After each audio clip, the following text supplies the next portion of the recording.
Magandang umaga po sa inyo mga kapatid, mga kababayan. Ito po ang muli ang inyong lingkod na sa inyo po ay naglilingkod sa pamamagitan po ng paghahayag at pangangaral ng salita ng Diyos.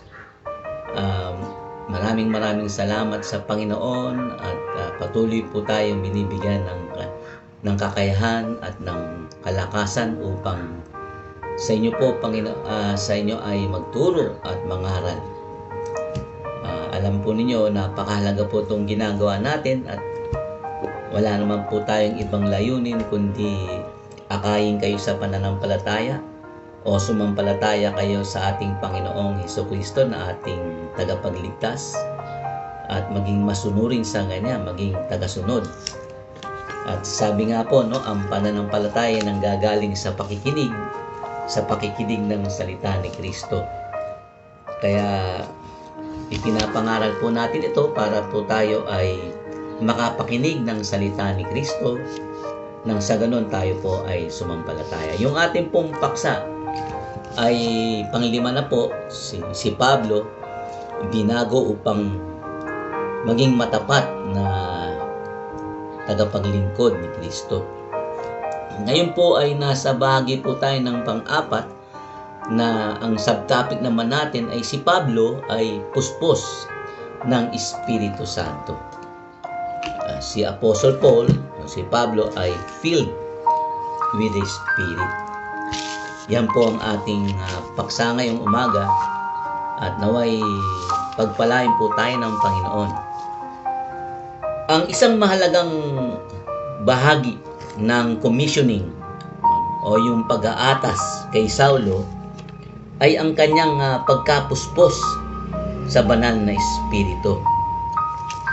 Kung natatandaan po ninyo, di po ba si Ananias ay inutusan ng Panginoon na siya ay puntahan niya si Saulo na 3 araw at 3 gabing hindi kumakain at umiinom, nananalangin, at nagsisisi, pinapahayag na niya ang kanyang pananampalataya kay Kristo Jesus na kanyang tagapagligtas. At siya po ay pinuntahan sapagkat siya pinili na magpahayag sa kanya si Jesus, ang matuwid, magpakita sa kanya upang siya maging saksi. Yan po ang ating nababasa sa Gawa 9. Kaya po mga kababayan, sinabi din doon na pumunta ako dito para makakita kang muli sapagkat nabulag po si Saulo at gayon din naman mapuspos ka ng Espiritu Santo.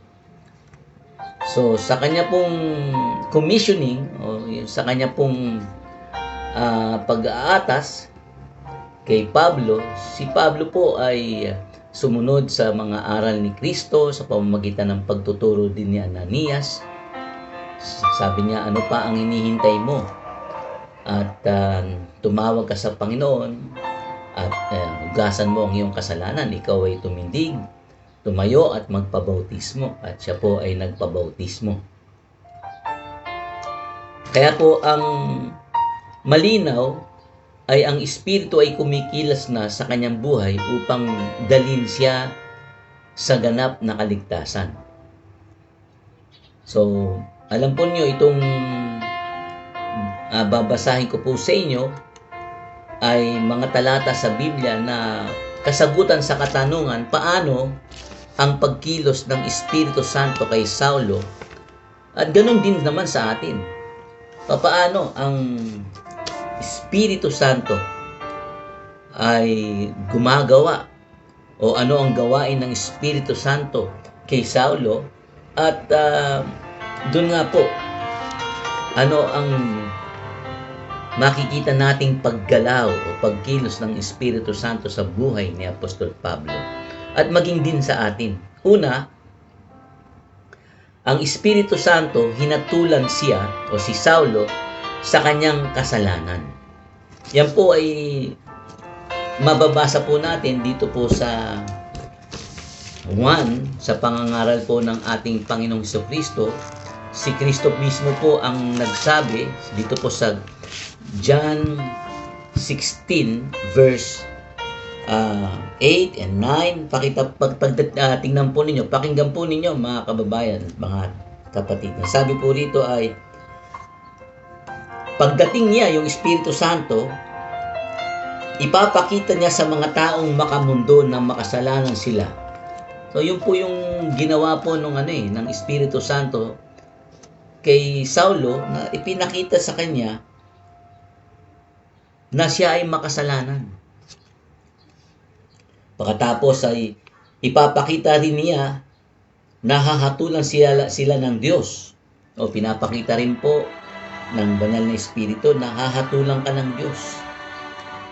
Ipapakita niya sa mga tao na makasalanan sila dahil hindi sila sumasampalataya sa akin. Yun po ang sabi ni Jesus. Ang gawain o ang paggalaw ng Espiritu Santo kay Saulo, gayon din naman sa atin, ipinakita sa atin na tayo po ay hindi talaga sumasampalataya kay Jesus, na tayo ay makasalanan. Ang sabi, ipapakita rin sa kanila na hahatulan sila ng Diyos dahil sa hinatulan na si Satanas na siyang naghahalik sa mga taong makamundo. So sa mga taong mga makamundo na sumusunod po kay Satanas na naghahari sa mundo, sa mga taong makamundo, ipinapakita po ng banal na Espiritu na hahatulan sila ng Diyos. So ano pa po ang pagkilos o paano kumilos ang banal na Espiritu sa buhay ni San Pablo o sa buhay ni Saulo? Nakumbinsi siya sa pagiging Panginoon ni Jesucristo. Yan po ay mababasa po natin sa unang Korinto, kabanatang 12. Ganito po ang mababasa natin, mapapakinggan. Kaya gusto kong malaman ninyo na walang taong pinapatnubayan ng Espiritu Santo o Espiritu ng Diyos ang magsasabi, sumpain si Jesus. At wala rin taong makapagsasabi na si Jesus ay Panginoon kung hindi siya pinapatnubayan ng banal na Espiritu. So yan po, napakalinaw mga kababayan na nakumbinsi, ginawa ng banal na Espiritu Santo kay Saulo na siya ay sumampalataya, makonvict at makumbinsi, no? Kasi yun nga po yung gagawin ng banal na kasulatan ng banal na Espiritu. He will convince the world of its sins, no? He will convince the world of its sins. The world's sin is unbelief in Jesus Christ. So the Holy Spirit will convict, no? The Holy Spirit is the one who convicts you when you sin. Yan po, at ang sabi nga po sa 1 Corinthians 12:3, ang sabi po doon, no one speaking by the Spirit of God can curse Jesus, and no one is able to say Jesus is Lord except by the Holy Spirit.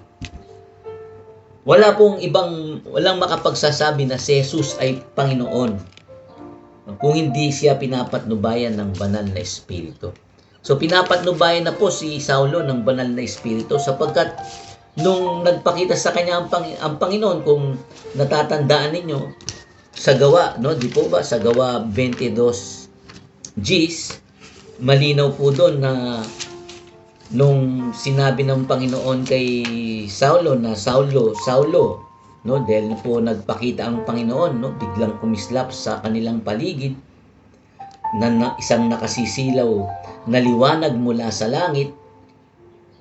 Tapos sila po ay napasubsob sa lupa at narinig nila yung tinig na nagsasabi, no, na narinig yung tinig na nagsasabi, Saulo, Saulo, bakit mo ako inuusig?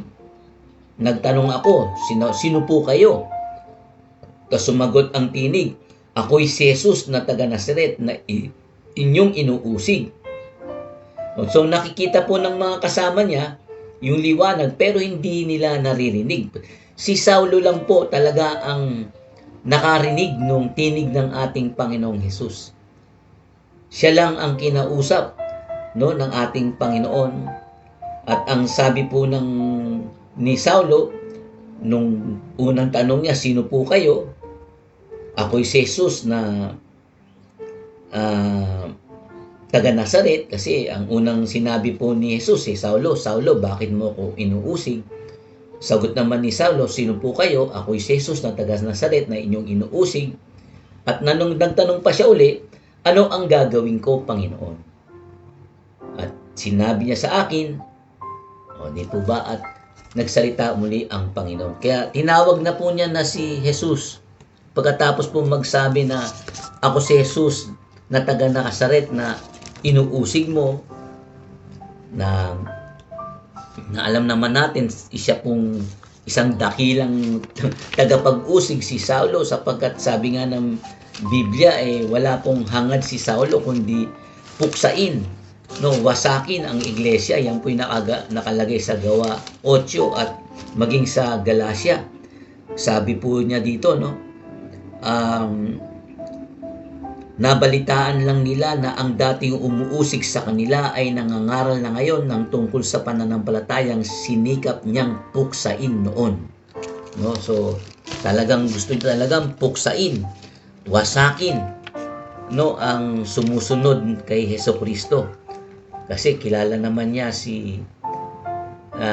yung mga apostol at si Jesus. At ang gusto niya talaga ay talagang puksain. Kaya po siya nagpunta sa Damasco upang ganun din ang gawin niya sa ginawa niya sa Judea, Jerusalem at Samaria.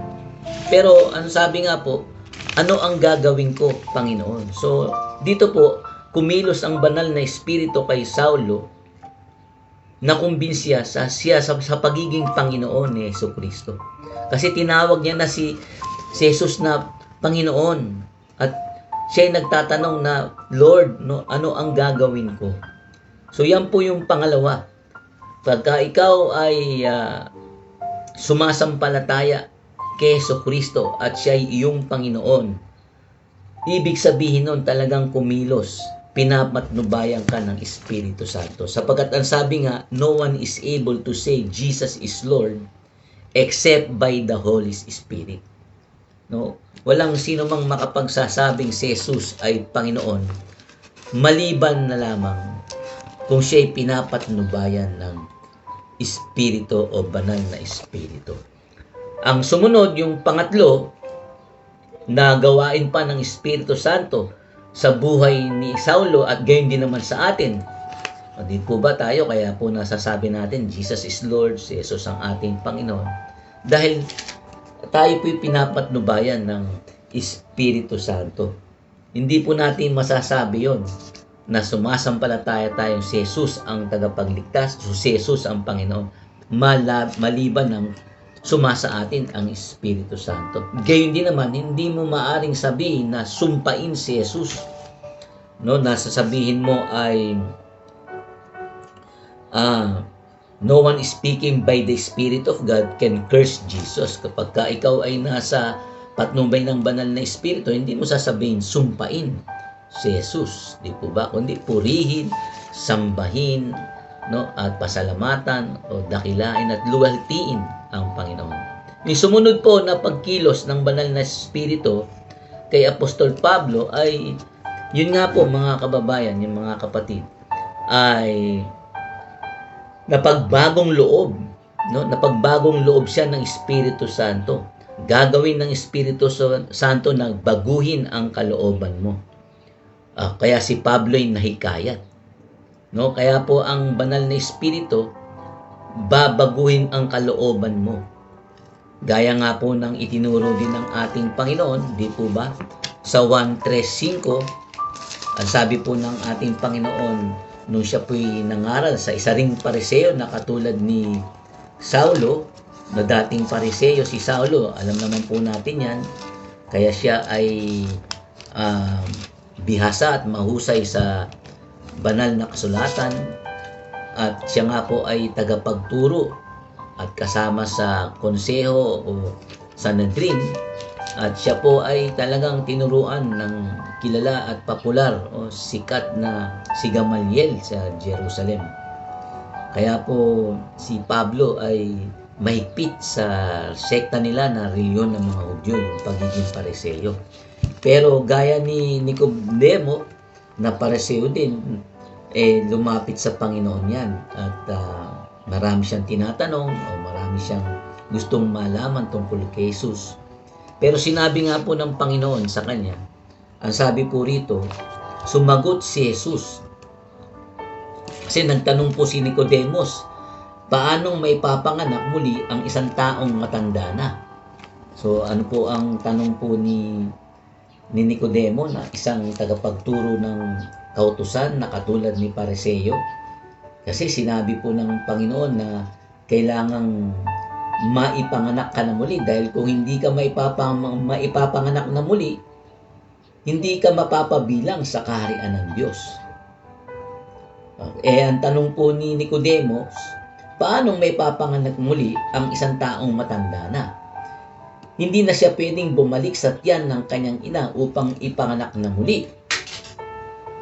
Tama po yun, di po ba? Kasi po yung unang kapanganakan mo ay ikaw po ay purihin ng Panginoon, no? Kasi yung unang kapanganakan mo, ikaw ay pinanganak ng nanay mo, di po ba? Ng iyong magulang. So, yan ang alam po natin, mga kababayan. So, ngayon ay paano nga po bang maipanganak na muli? Yan po yung tanong ni Nicodemo. Sumagot si Jesus, sinasabi ko sa iyo ang totoo.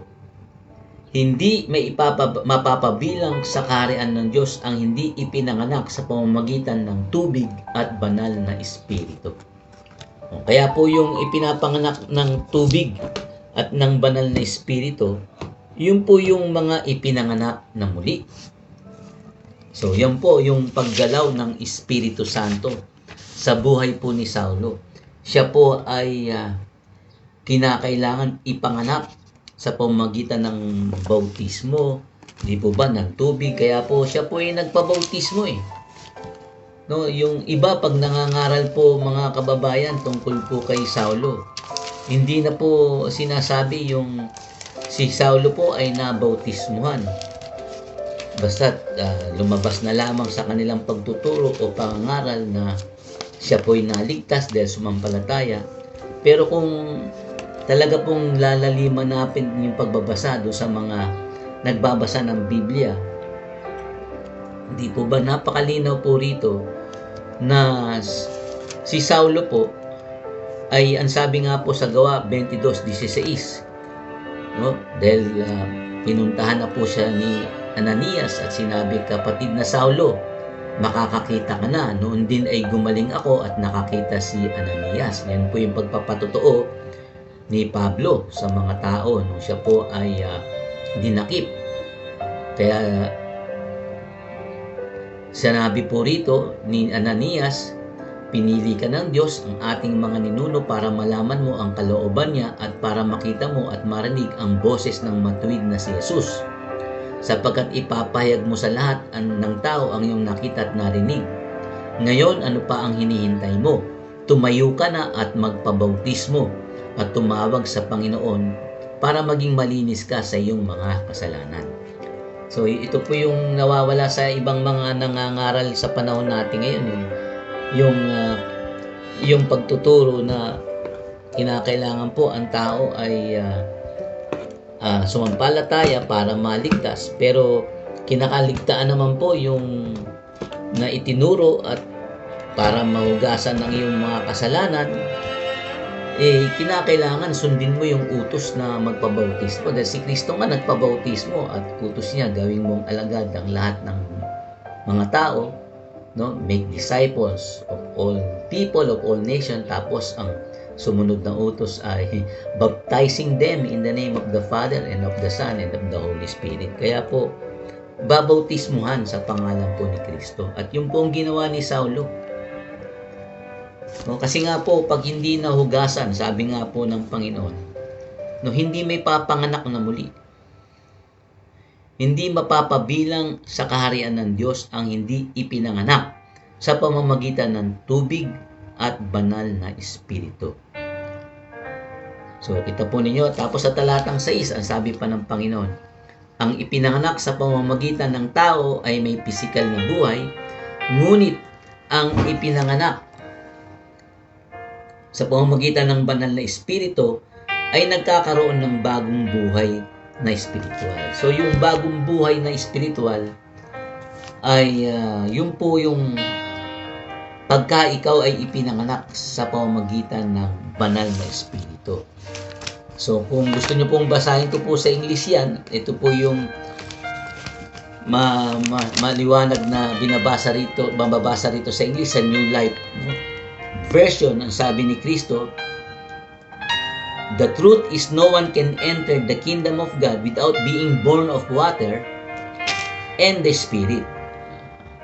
So, human can reproduce only human life, but the Holy Spirit gives new life from heaven. So, born from above. Kaya nga, Holy Spirit gives new life from heaven. So, para bigyan ka ng new life, kailangan born of water and the Spirit ka. So, kaya mga kababayan, ito po, naway maunawaan natin na kinakailangan maipanganak tayo ng tubig para magkaroon po tayo, ipanganak din ng Espiritu Santo. Sabi dito, but the Holy Spirit gives new life.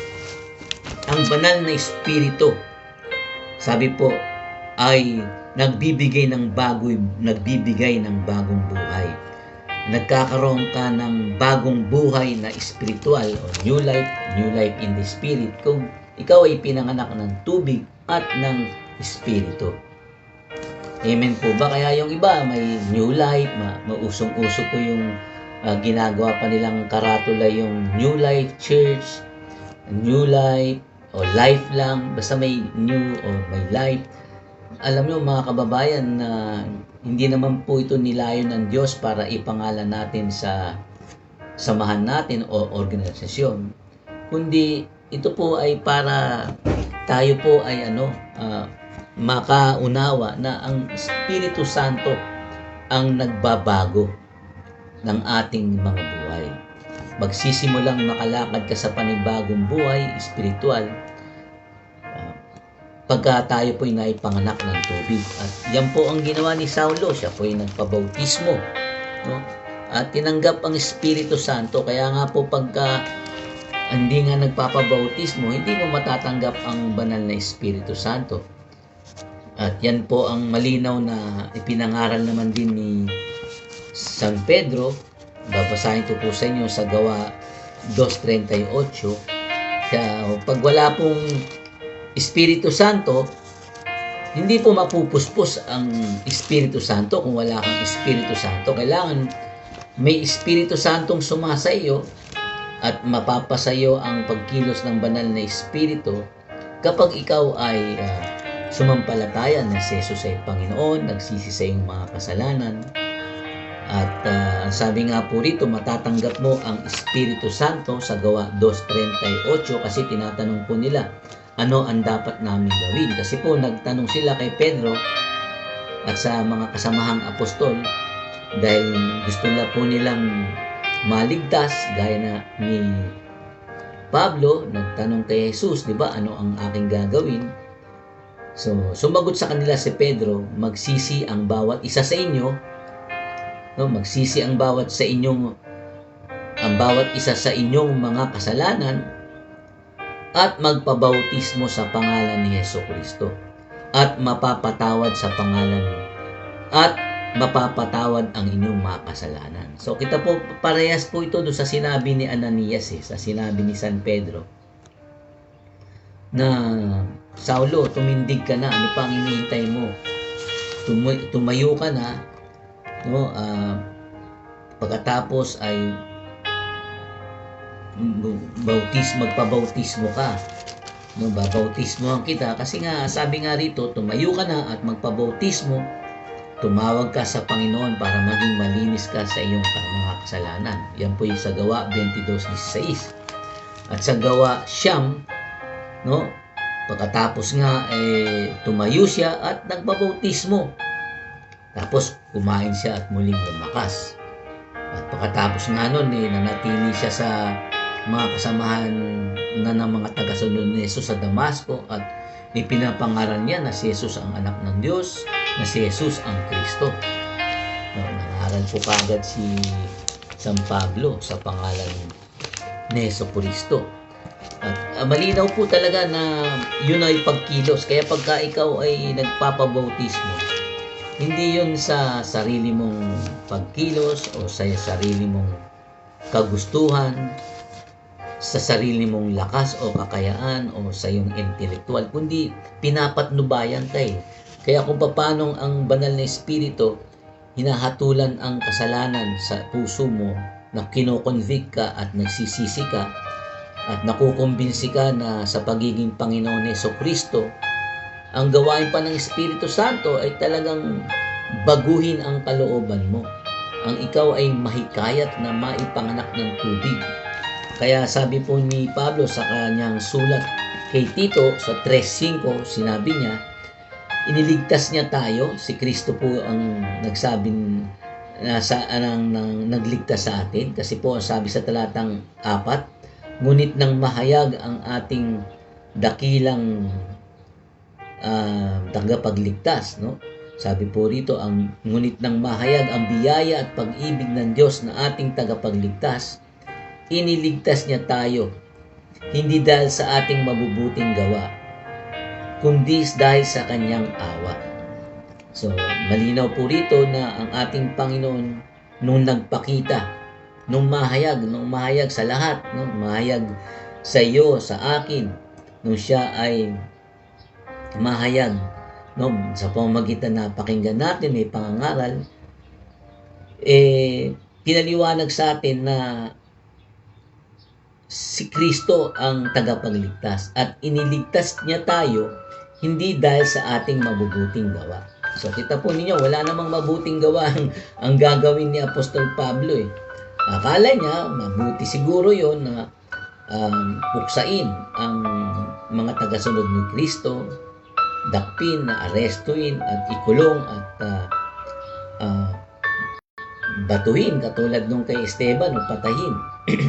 So sabi nga po rito, hindi po dahil sa mabuting gawa tayo iniligtas, kundi dahil sa kanyang biyaya. We are saved by grace, sa kanyang awa.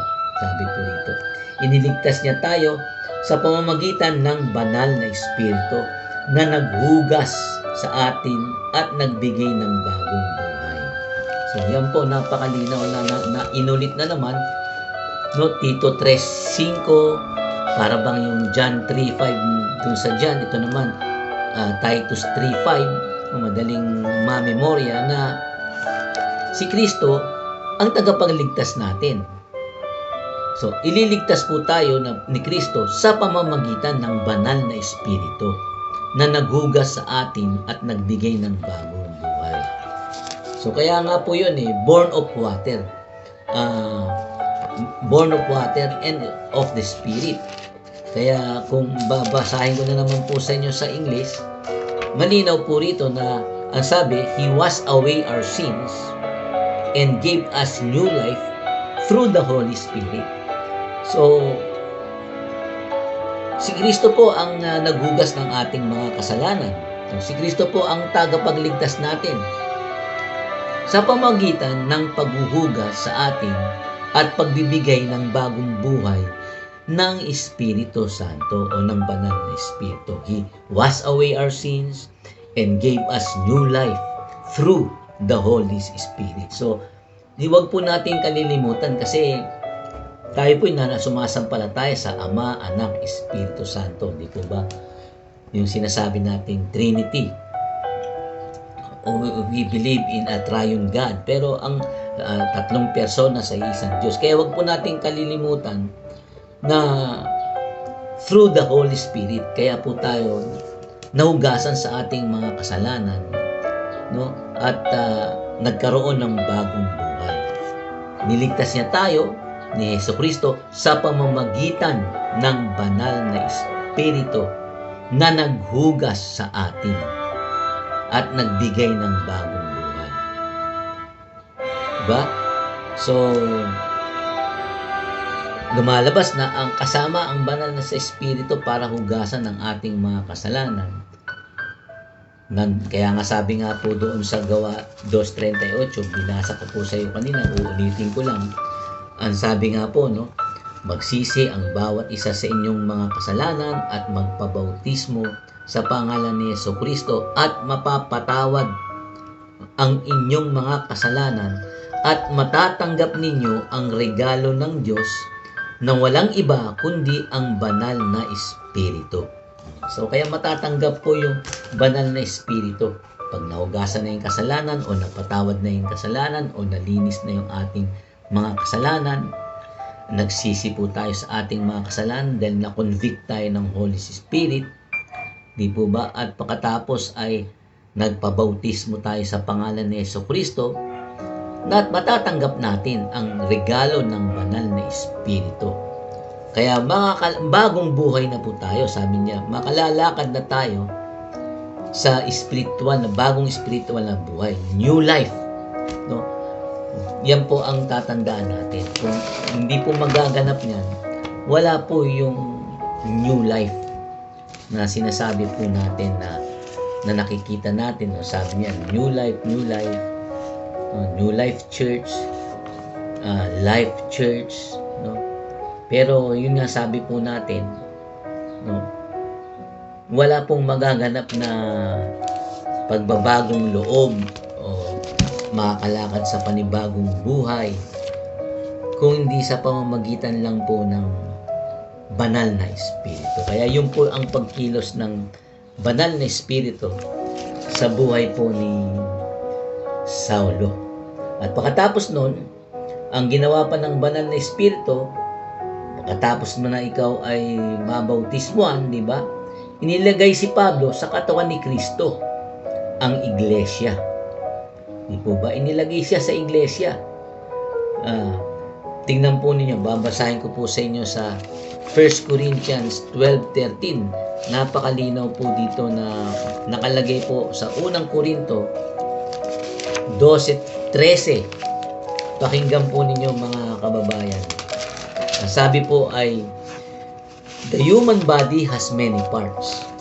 Ang katawan ng tao ay marami pong bahagi, di po ba? Sabi po sa talatang 12 muna, no? Unang Korinto 12:12. Ang katawan ng tao ay binubuo ng maraming parte, ngunit iisa pa ring katawan. So, human body has many parts, but the many parts makes up only one body. So, kahit yung katawan natin ay maraming parte, may kamay, may paa, no, may ulo, no, sabi ganyan, iisa pa ring katawan yan. So, one body pa rin yan. So, it is with the body of Christ. So, ganun din sa ating mga mananampalataya na siyang katawan ni Kristo. So, sa katawan ni Kristo ay marami tayong bahagi. Sabi rito, tayong lahat, Hudyo man o hindi, alipin o malaya, ay nabautismuhan sa iisang Espiritu upang maging isang katawan. At iisang Espiritu rin ang tinanggap nating lahat. So, kita po ninyo, napakalinaw. No? We have all received the same Spirit. No? Kapag yun ang pamamaraan ng nangyari sa conversion mo, no? Yung washing of regeneration, yung ganyan ang pagtanggap mo kay Kristo, katulad ng kay Saulo. Kaya dapat magawa po natin yung ginawa ni Apostol Pablo. Kaya nga, sinabi ni Apostol Pablo sa unang Korinto 11:1, kaya nga, tularan ninyo ako gaya ng pagtulad ko kay Kristo. No? Ano ba ang ginawa ni Kristo? Si Kristo nga, nabautismuhan kahit nga walang kasalanan at anak ng Diyos. Kordero ng Diyos. Yan naman ang ginawa ni Kristo dahil to fulfill all righteousness upang ganapin ang lahat ng katuwiran. Pero sabi ni Pablo, tularan rin niyo ako. Pinakita nga ni Apostol Pablo na kaya nga um, siya sumunod kay Kristo ay dahil nga siya ang kanyang Panginoon ngayon. So gayon din naman ang ginawa ng banal na Espiritu kapag tayo po ay ang banal na Espiritu kapag nasa atin na, kasama rin naman na tayo po ay naging bahagi na ng katawan ni Kristo. So sabi, some of are Jews, some are Gentiles, some are slaves, and some are free. Parang nung panahon nung sinulat ni Pablo to, may mga Hudyo, may mga hindi Hudyo. No? May mga malalaya, yung iba alipin, kasi may mga ibang nahikayat na mga alipin, di po ba? Na hindi naman na mga malalaya. May mga mahihirap, may mga mayayaman.